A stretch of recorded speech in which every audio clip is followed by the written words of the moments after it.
Welcome to Bookworm, the home where stories from the pens of South African writers come to life. Here, you'll discover captivating Afrikaans novels, Afrikaans short stories, and English tales to enjoy while doing your daily chores or simply relaxing. Thank you for visiting us. Please give us a like and subscribe so we can continue sharing more stories and help our channel grow. We welcome your comments, positive or negative, as every bit of feedback helps us improve. All copyrights belong to the respective writers. Sit back, relax, and enjoy the story. The Black Widow by Lia Kilian. Chapter 1. The year was 1672, and the sea was both promise and peril. Aboard the French vessel La Fortune, Duchess Isabella van Arnhem stood at the railing, her gloved hands white-knuckled against the salt-stained wood. Her amber eyes, sharp as a hawk's, stared into the southern horizon. This journey to the Cape of Good Hope, a political exile disguised as opportunity, had already claimed too much of her soul. Behind her, the polished veneer of nobility was cracking. She had left behind the courts of Holland not by choice, but by decree.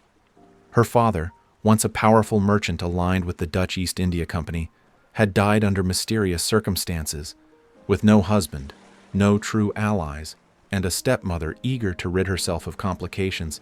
Isabella had accepted the offer to accompany the French to their fledgling holdings, a gift of diplomacy. Her stepsister, Annika, insisted on coming, not out of duty, but out of love. The two had grown up more like sisters than anything forced by marriage. But life aboard La Fortune was no place for women of refinement. The captain barely acknowledged their presence. The crew leered.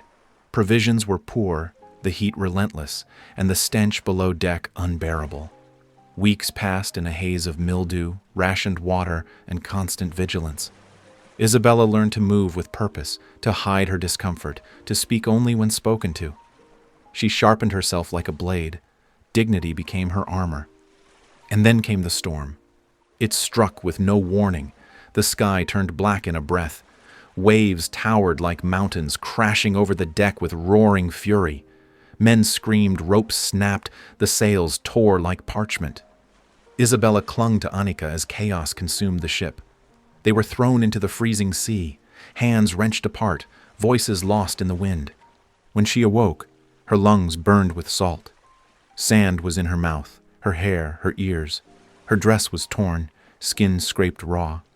Beside her, Annika lay still but breathing. They were alone on a desolate stretch of beach, somewhere along the west coast of southern Africa, where the Atlantic met the land like a beast gnashing its teeth. They were not alone for long. From the dunes emerged riders, ragged, sun-bronzed men armed with cutlasses and pistols. At their head rode a man cloaked in deep navy and shadow, his long coat flaring behind him like wings. He dismounted and approached, boots crunching on shell and sand. His French was smooth but not courtly. "Mademoiselle, êtes-vous vivante?" She nodded, too exhausted to speak. His name was Etienne du Marais, and though he called himself a traitor, Isabella recognized the truth in the steel glint of his eyes, the silence of his men. He was a pirate, and not just any pirate. Whispers of a noble-born rogue who commanded Le Revenant with ruthless efficiency had reached even the halls of Amsterdam. He offered them passage to the Cape. "I have a cabin," he said, his eyes lingering on hers. "No harm will come to you, unless you bring it." She accepted. At sea once more, but under Etienne's command, the journey took on a different shape. His ship was lean and fast, crewed by hardened men who strangely respected the women, though Isabella knew it was only because of Etienne's word. They circled each other like wolves in flame. His charm was not that of a courtly suitor, but something more dangerous. A man who had seen death and defied it, a man who listened with silence instead of flattery. One evening, while the moon bathed the deck in silver, she stood watching the stars. He approached, silent, until he stood beside her. "You carry yourself like someone born for command," he said. "And you like someone who stole it," she replied. He smiled. "Perhaps we are the same." What began in tension became fire. Beneath the African stars, she found herself drawn to him. He taught her to read wind patterns, to navigate by the constellations, to hold a blade, not as an ornament, but as a weapon. She, in turn, taught him grace, the art of silence in a crowded room, the weight of restraint. But fate is cruel. At the Cape, Etienne was betrayed. A former crewman, hoping for pardon, revealed his identity. The moment they stepped ashore, Governor Izbrangoski's soldiers descended. Etienne fought, but was overwhelmed. Isabella, powerless, was forced to watch as the man she had come to love was dragged through the streets in chains. He was imprisoned in Daigat, the dungeon of the Castle of Good Hope, where rats and damp rot were the only comforts. She begged the governor's wife, pleaded with merchants and officers, but it was in vain. The pirate was hanged at dawn. Something in her broke, but not all things that break are lost. She returned to the dock, her mourning veil drawn low. Etienne's crew waited, not for leadership, but for vengeance. That night she took the helm of Le Revenant. The crew, skeptical at first, watched as she navigated into open water with ease. Her voice was steady, her commands precise. They followed, not out of loyalty, but curiosity. The first ship she attacked was French, a merchant vessel fat with ivory and spice. She boarded it herself, sword in hand, blood on her face. By dusk, it was hers. Her legend was born that day. The men gave her a name, La Veuve Noire, the Black Widow. But by daylight she returned to Cape Town in fine carriages, her hair curled, her gloves pristine. She took tea with the governor's wife, smiled politely, offered gifts from trading partners. No one suspected that the elegant duchess was the same woman who plundered ships, slit throats, and carved her name into the winds. She sailed when the moon was right. She hunted the enemies of her past. Her face, when masked in war paint and leather, became feared from Walvis Bay to Madagascar. And in the silence of her quarters, beneath the heavy scent of salt and smoke, she still held Etienne's dagger. Chapter 2. The Black Widow hunted by scent and silence. It was March 1674 when she first heard whispers of the French East Indiaman Beausoleil, a massive vessel, armed to the teeth, carrying gold and silks from India, and, more importantly, a secret passenger, a French admiral en route to negotiate naval routes at the Cape. Perfect bait. Isabella, now feared across every port from São Tomé to the Skeleton Coast, gathered her crew under moonlight. They listened, ragged men who'd killed for less than a barrel of rum, but they followed her not for coin alone. They followed her because she always returned victorious. "Tonight," she said, her voice slicing the sea air like her blade, "we do not take a ship. We take a message. Let them remember us every time they smell smoke." They sailed with black sails and lanterns dimmed. The wind was cruel, the ocean a wall of ink. For 2 days they stalked Beausoleil, watching from afar, learning her rhythm. When they struck, it was at dawn. Le Revenant came from the mist like a phantom, no warning, just cannon fire and screaming wood. Hooks flew, grappling lines coiled. Isabella led the charge herself, dressed in leather and crimson, her blade shining like flame. The French fought hard. Elite soldiers, trained gunners. But nothing prepared them for her. She was wind and fire, steel and fury. When the admiral's guard tried to encircle her, she leapt from the rigging, landing behind them with her sword already cutting. Blood sprayed across silk sails. And then she saw him.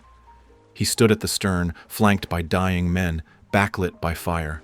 Tall, broad-shouldered, perhaps 40, his gray uniform torn at the sleeve, blood dripping from one brow.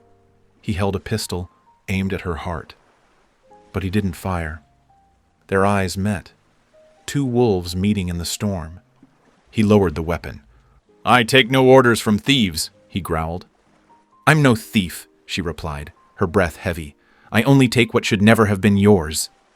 He smiled, not cruelly, not fearfully, like a man who had just found his equal. His name was Jean-Luc Armand de Villiers, admiral of the French Atlantic Fleet. Born to nobility but forged in war, his hands bore the calluses of a soldier, not the softness of privilege. He had once fought Barbary pirates, led men through Caribbean hurricanes, and lost a wife to typhus in Martinique. He did not beg when she bound his hands. He did not plead when she took command of his ship. "I would have hanged you for this," he said, lips curled. "But I suppose I should thank you. You've shown me the cracks in our navy." She smirked. "And I suppose I should thank you for the gold." But she didn't kill him. She couldn't. He was unlike any man she had met, not dazzled by her, not intimidated. He studied her with military eyes, not as prey or prize, but as an adversary worthy of respect. She locked him in her private cabin, alone. Each day he sat at her table in chains while she read charts or sharpened her dagger. He ate only what she ate, drank her wine, challenged her views on power, politics, pain. One night, as lightning cracked above them, he said softly, "Why do you still wear the Duchess's ring if your heart has long been drowned?" And for the first time since Etienne, she had no answer. At Madagascar, she let the crew divide the plunder. Then she called for silence. "I keep the admiral," she said. There were murmurs. She never took prisoners. "If any of you question it, you may face me on deck." No one did. Over weeks, something shifted. He no longer flinched when she entered. She no longer masked her thoughts behind coldness. He taught her naval tactics she'd never seen, showed her maps even the company hadn't stolen yet. He sparred with her on deck, and for the first time in her life, she lost a duel, not by speed, but by distraction. He kissed her in the middle of the fight. It was not sweet. It was not gentle. It was war. By the time they returned to the Cape, the Black Widow walked the streets once more in velvet gloves and jeweled pins. The governor's wife poured her wine and whispered of trade ships and galleons. No one suspected that the man recently lost at sea dined below decks on her ship, no longer a prisoner, but a partner. But Jean-Luc had one secret left, one that could ruin her. He carried a sealed letter in his coat, orders from the French crown that named Isabella van Arnhem as a threat to colonial stability. If ever found, she was to be executed without trial. He hadn't burned it, not yet. And she hadn't told him that she planned to sail east soon, beyond the company's grasp, to build something entirely her own. A new empire, a pirate queen's kingdom. But fate, as always, waits with loaded dice. Chapter 3. The sea had taught Isabella many things. How to kill, how to command, how to vanish. But it had never taught her what to do when the danger did not come from the horizon, but from behind closed doors, beneath velvet smiles, within the place she had once called refuge. It began with whispers, the kind that crawled like rats beneath the floorboards. Her informants in the Cape, barkeeps, mistresses, stable boys, all carried the same hushed message. The Dutch East India Company was turning its gaze inward. There was talk of an informant, a name passed in secret, a price on a phantom's head, and someone had spoken her name. She returned to the castle under the guise of civility, a gold brooch in her hair and a gift of foreign silks for the governor's wife. Her laughter was practiced, her compliments poisoned with just enough sweetness to sound sincere, but inside, she scanned the room like a tactician before battle. The governor greeted her as always, pompous, florid, a man too proud of his powdered wig. Yet something was wrong. His handshake lingered too long. His smile was too wide. And then she saw it.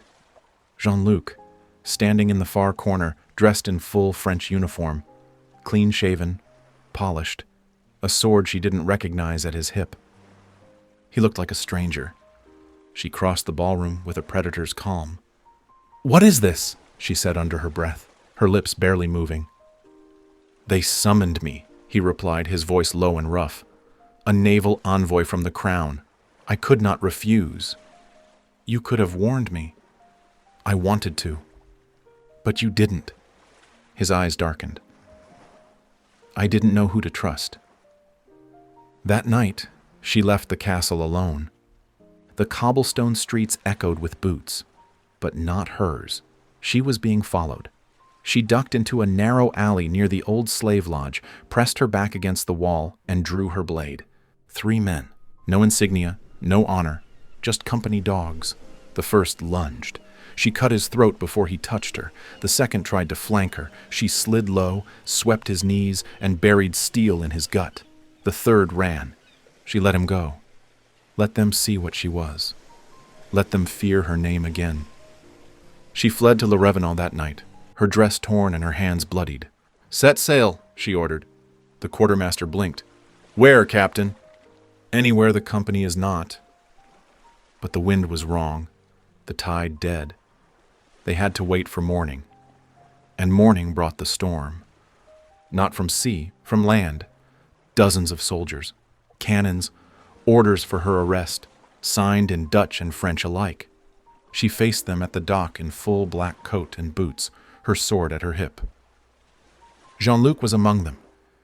He did not draw his weapon. He did not speak. He simply watched as she dropped her blade, raised her chin, and let them bind her wrists. They called it justice. They called it loyalty. They dragged her in chains through the castle gates, past the same halls where she had once poured tea and played politics. Now, the portraits watched her like vultures. The governor smiled as they locked her in the hole, a dark, wet prison carved into stone where the condemned went to be forgotten. "You could have been a queen," he said coldly. "I am one," she answered. "You're just too blind to see the crown." They slammed the door. Darkness swallowed her.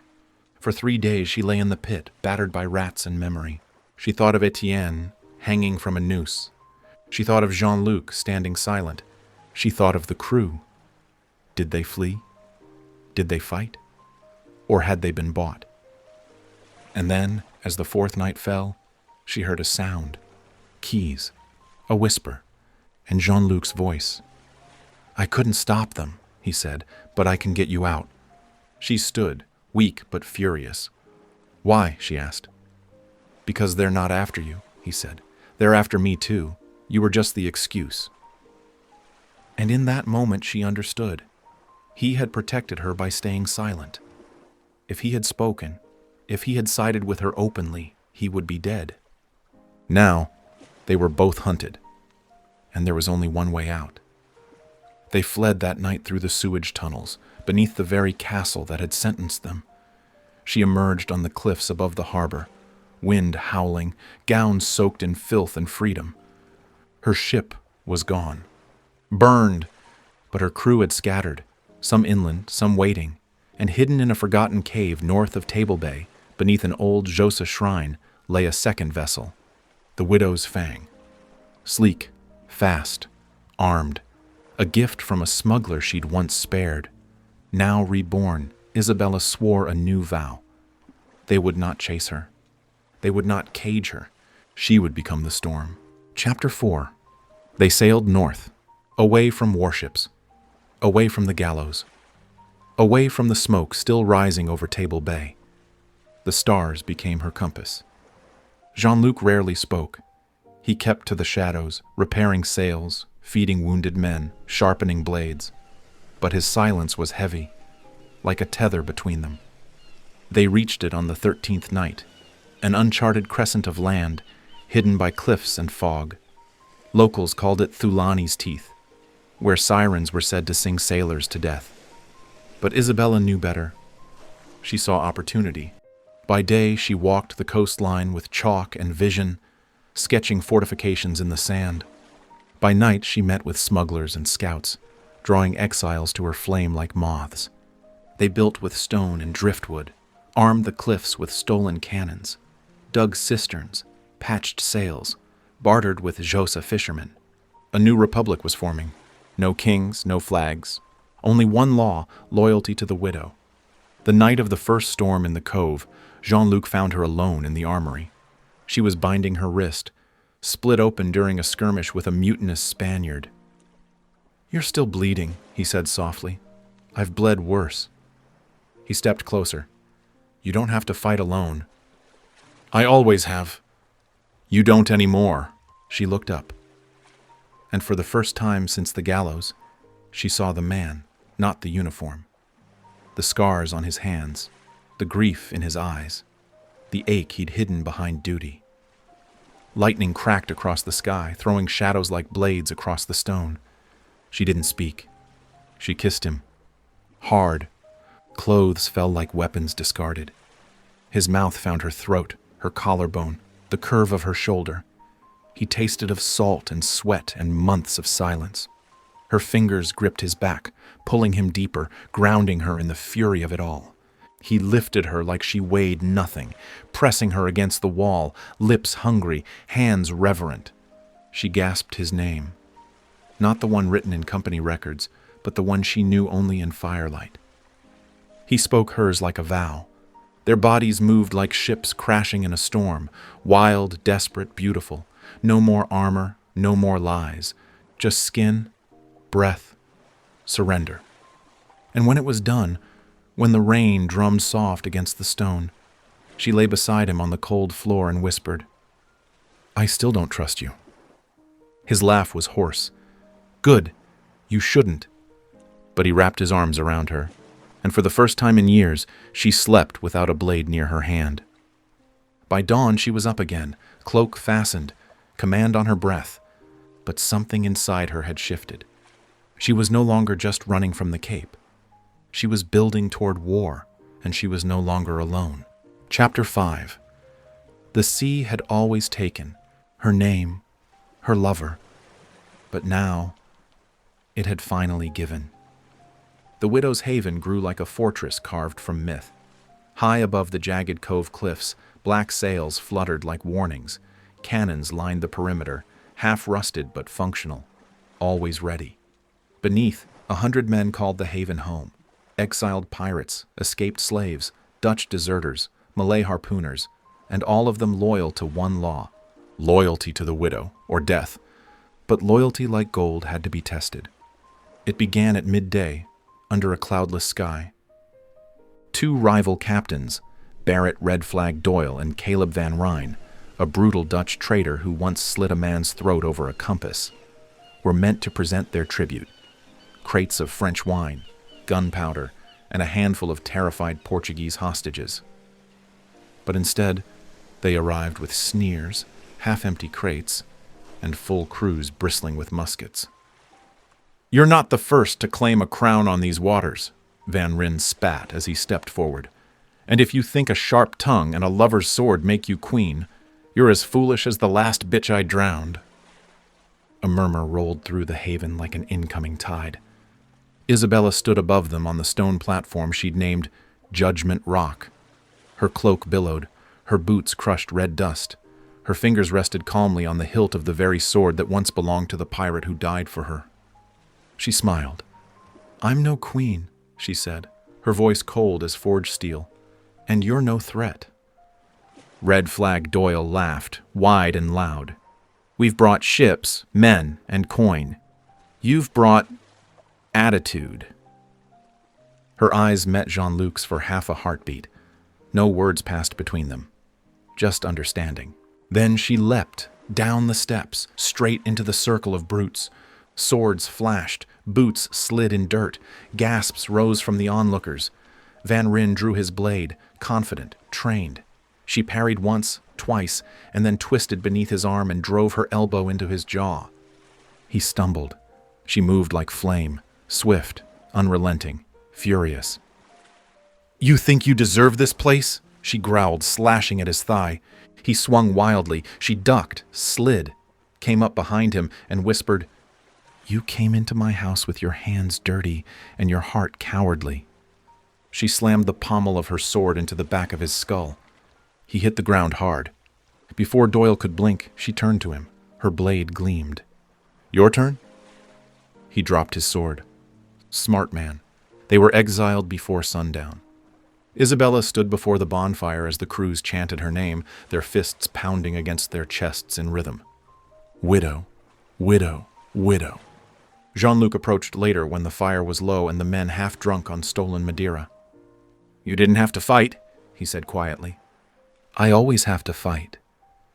He looked down at the flame. I meant not alone. She didn't answer. Not with words. She turned and walked toward the edge of the cliffs, where the waves crashed far below. He followed. They stood in silence, the wind tugging at their cloaks. Finally, she said, "They'll come again. Others. Bigger fleets. Greedier men." "Then let them come," Jean-Luc said. "You've turned this cursed place into a kingdom. They'll have to burn the sea to take it from you." She didn't look at him. Not yet. But something in her cracked. A piece of herself she'd buried in the storm. A heartbeat she thought had drowned with the man who once died in chains. She looked at Jean-Luc now. Not the way a captain looks at a soldier, but the way a woman looks at a man who sees her, truly sees her. Not just the blade, not just the cloak, the wound, the fire, the hunger. She stepped forward, close enough to feel the heat of him, close enough to kiss. But she didn't. Not yet. Instead, she whispered, "I will never be someone's weakness again." Jean-Luc reached out, not to pull her close, but to press his palm gently to her cheek. "You're no one's weakness, Isabella. You're the storm that wrecks fleets." She didn't kiss him, but she didn't walk away either. That night, she made a vow. Not to a king, not to a god. To herself. The sea may have broken her once, but now it would kneel. Chapter 6. The dawn came slow, veiled in fog so thick it curled like ghost hands around the rigging. Sailors whispered of omens, of dead men walking when the sea stood still like this. But Isabella stood at the helm of the Revenant, her coat wet with mist, her eyes dry as gunpowder. "This silence," Jean-Luc muttered beside her. "It's not natural." "Nothing about power is," she replied. Word had come from her spies. A French fleet was moving toward the coast, cloaked under trade colors, seeking terms, but Isabella knew better. Men who came bearing parley after pillaging often came with hidden knives. Still, she had agreed to the meeting.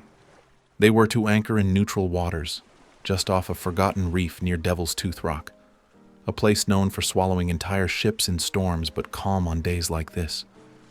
She was not afraid, but she was ready. The opposing ship emerged slowly through the fog, clean, regal, too polished for these waters. Its flag bore the mark of the Bourbon crown, but with an added seal Isabella did not recognize. And on the main deck stood him. Tall, broad-shouldered, gray uniform clinging to him like carved stone. A wide, cruel scar dragged across his jawline, a souvenir from someone brave or foolish. His name, her scout had told her, was Captain Etienne Laurent. High-ranking, decorated, dangerous, the kind of man who never begged and never failed. They met aboard a neutral barge anchored between both ships. Isabella stepped first, sword on her hip, pistol hidden beneath her cloak. Etienne was already waiting, his hands behind his back, eyes drinking her in without flinching. "You're younger than I expected," he said, voice deep, accent smoothed by aristocracy and war. "You're slower than I expected," she replied, stepping closer. A small smirk played on his mouth. "And yet, here we are." He extended a gloved hand. She didn't take it. "I don't shake hands with men who send ships into my waters. And I don't bow to women who steal them." Silence. Then, laughter, from him. He gestured to the edge of the barge. "Let's talk, widow."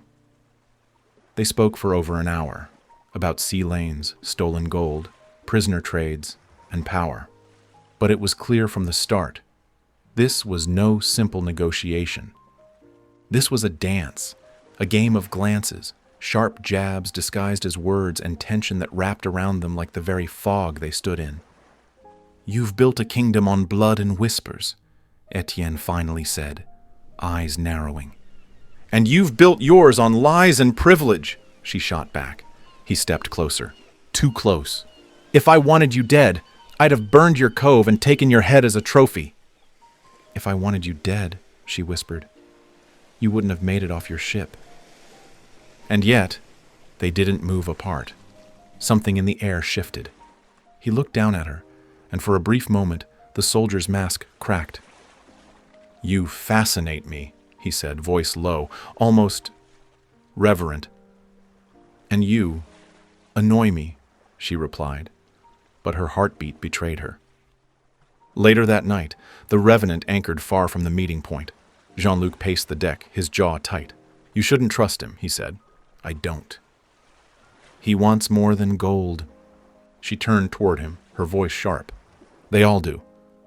But something flickered in her eyes. Something Jean-Luc hadn't seen in months. Curiosity. Not weakness, not lust. Possibility. That night, as the fog lifted and the stars returned, she lay alone in her quarters, the candlelight dancing across old maps and open wounds. Etienne Laurent was dangerous, a man of war, ambition, and temptation.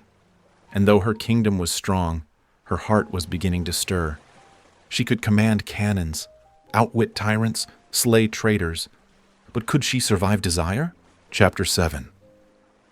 The winds that battered the rocky coast of Stormhold that morning were not from the sea, but from inland, dry, hot, and restless. They stirred the sails anchored in the cove and sent fine dust spiraling across the black flagstones of Isabel's stronghold. A place born from wreckage and fire, carved into the cliffs like a scar refusing to fade. Stormhold was no myth, it was real, and it was hers. She stood at the edge of the parapet, high above the dock where her fleet of 3 ships, La Revenante, the Scar, and Marianne's Ghost, swayed in rhythm with the tide. Men moved like ants below, loading barrels of powder, sharpening blades, laughing too loud to disguise their fear. The air smelled of brine and smoke. Behind her, the thunder of boots. Jean-Luc. "My lady," he said, his voice hoarse from wind and waiting. She didn't turn. "They're late." "They'll come," he said. But there was something in his tone. Too even, too calm. She turned then, slowly, the wind catching strands of her dark hair. Her eyes searched his face, the scar along his cheekbone, the shadow in his jaw. They had once shared a bed, a fever, a silence after battle too raw to name, but never words, never promises. And now there was Etienne. "They won't follow if they see weakness," she said. Jean-Luc's jaw clenched. "Then let them bleed." By noon, they came. 2 ships, the Crimson Moor and the Saint's Knife. Captains Brack and Delarue, both men who had once sailed under her black flag, but lately had begun speaking too boldly, lingering too long in the taverns on Rumfire Island, whispering of new leadership. They wanted gold, power, a crown without a queen. They brought their crews ashore like they owned the tide. Brack, broad and unshaven, wore a crimson coat stolen from a murdered admiral. Delarue was lean, slick, with the smile of a man who poisoned slowly. "I was beginning to think Stormhold was a ghost story," Brack said as he approached her on the beach. "You're real after all." Isabel didn't flinch. "You brought your tongues. Did you bring your loyalty?" "Loyalty?" Delarue sneered. "We've followed you through fire and war, Duchess. But you're no longer the only storm on these seas." The beach was silent, but for the crash of waves. Then steel sang. Jean-Luc had drawn his sword. "Choose your next words carefully." But Isabel raised a hand. Calm, graceful, dangerous. "If either of you believe you can take what I've built," she said, "then come. Take it. But know this. Stormhold doesn't kneel. Not to kings. Not to God. And certainly not to traitors." Brack laughed, then lunged. She was ready. Their blades clashed, sparks flying. Brack was strong but slow. Isabel danced, every movement precise, her boots digging into sand, her coat swirling like shadow. He growled as her blade sliced his arm. Delarue tried to strike from behind him, but Jean-Luc was there, catching his blade mid-swing, driving him backward with brute fury. The battle was brutal, but brief. In the end, both men were on their knees, Brack with blood dripping from his mouth. Delarue with one arm limp and shattered. "You want a crown?" Isabel said, stepping over Brack. "Then learn to carry the weight." She turned to her crew, dozens watching from the cliffs, the docks, the battlements. "Who do you sail for?" she demanded. A pause, then a voice, "The Black Widow," and another, "Stormhold." Then it roared, dozens of voices screaming her name to the wind. That night, there was silence in her chamber. Only the flicker of firelight on stone and the sound of the sea in the distance. She stood at the hearth, staring into the flames, arms folded tightly. Jean-Luc entered without knocking. He never knocked. "You should have let me kill them," he muttered. "And risk the others turning?" She didn't look at him. They needed to see who rules. He stepped closer, close enough to smell the salt in her hair, the fire on her skin. "You've changed." "No," she said softly. "I've just stopped bleeding for others." She turned then, slowly, her eyes searching his, and for a moment, it was as if the air between them was heavier than stone. But he didn't touch her, he didn't ask, and she didn't invite. She looked away. "Prepare the fleet. We sail at dawn." "For what?" She smiled faintly. "Etienne's invitation. The French are planning something near Sainte-Marie. He wants to meet, and I want to see how far their trust really goes." Jean-Luc said nothing, but his fists clenched at his sides. He bowed and turned to leave. Just before he crossed the door, she said without looking, "Jean-Luc." He paused. "Don't ever think I didn't feel it too." And then she was alone again, the storm rising outside, the legend of the Black Widow growing, one whisper at a time. Chapter 8. Sainte-Marie was a jewel on the map, a hidden lagoon surrounded by jagged cliffs and sugar-thick air. Its beaches were white bone. Its coves whispered old pirate curses in the wind. They arrived at dawn. Widow's fangs slid into the bay like a ghost returning to its grave, sails lowered, guns loaded but quiet. The island looked still, too still. Birds perched on the rocks didn't fly. No drums, no calls, no welcome. Just Etienne's flag, pale blue with the fleur-de-lis, flying above the stone fort on the hill like a dare. Isabel stood at the bow, silent, dressed not in her captain's coat, but in black, fitted, simple, deadly. Around her waist, a leather belt with twin daggers, her hair tied back, her eyes unreadable. Jean-Luc watched her from the quarterdeck, arms crossed. "You shouldn't go in alone." "I won't," she said. "But I'll go first." He didn't like it, but he didn't stop her. They met in the old fort's war room, a stone chamber that smelled of sweat, cannon smoke, and citrus. Etienne waited with wine already poured, leaning against the long map table as if it were his throne. "You're early," he said. "You sent for me," she replied. "I don't wait on men. They wait on me." His smirk was slower this time, respectful, almost hungry. "Shall we discuss business?" he asked, gesturing to the map spread before them. A detailed grid of the Caribbean, French strongholds marked in ink, the widow's haven scribbled in charcoal. "Or shall we admit what this really is?" She raised a brow. "And what is that?" Etienne stepped closer. "A test of allegiance, of ambition, of us."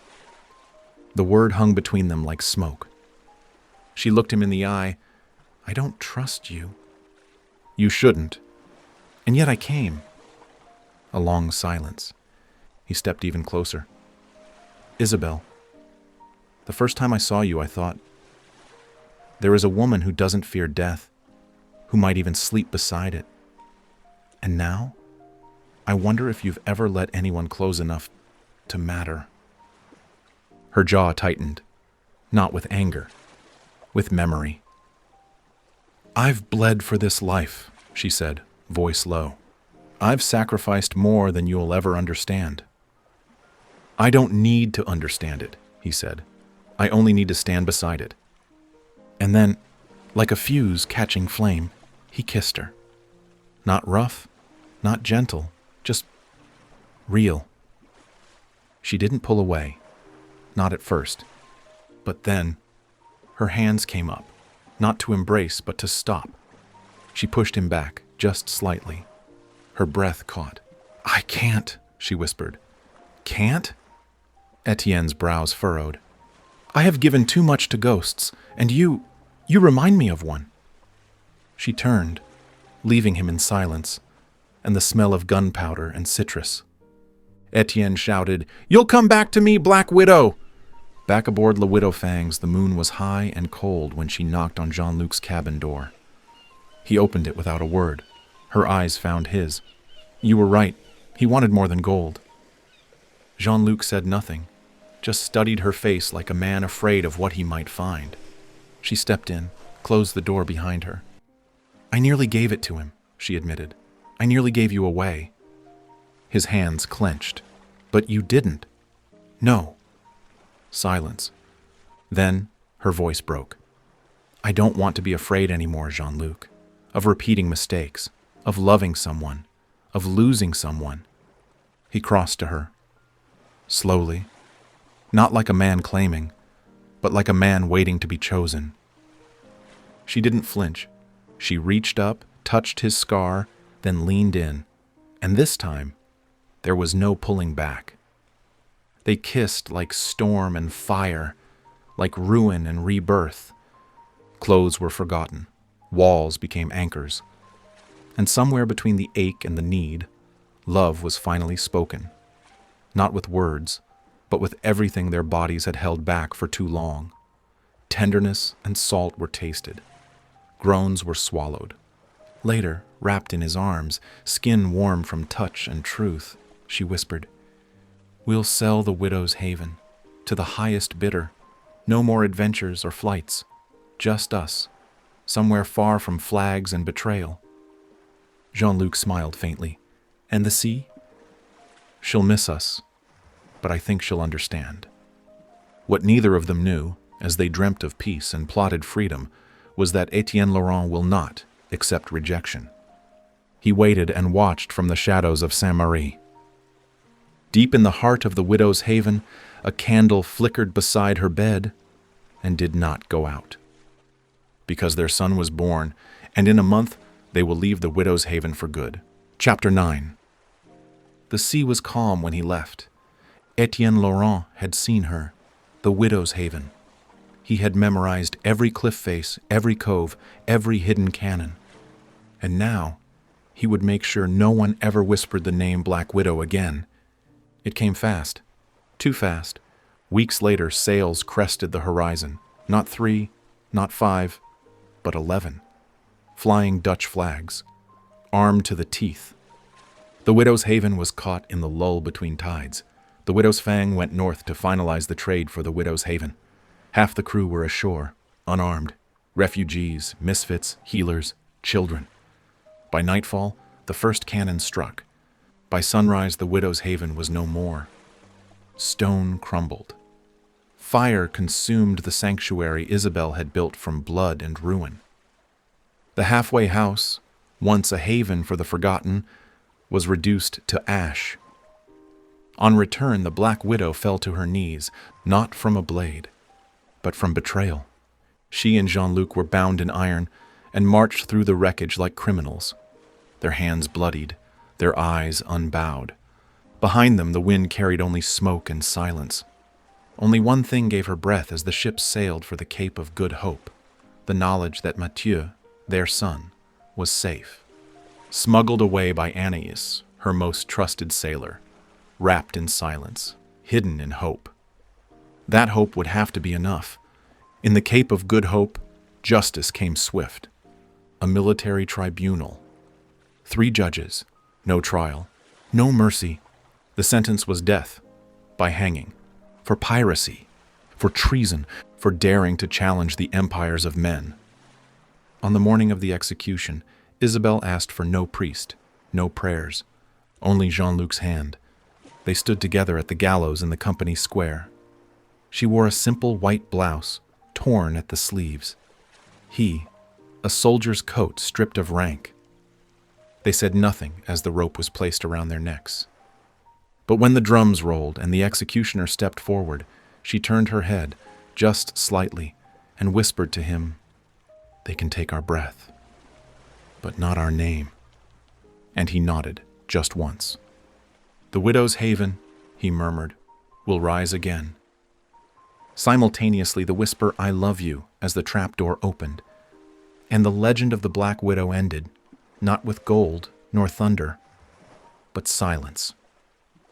Yet far away, across the sea, in a hidden cove untouched by empire, a child learned to read maps and speak in code.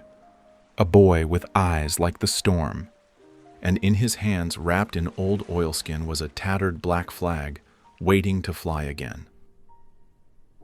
Thank you for listening with us here at Bookworm. Please remember to like and subscribe so we can let you know when the next exciting story is available. Hope to see you again soon.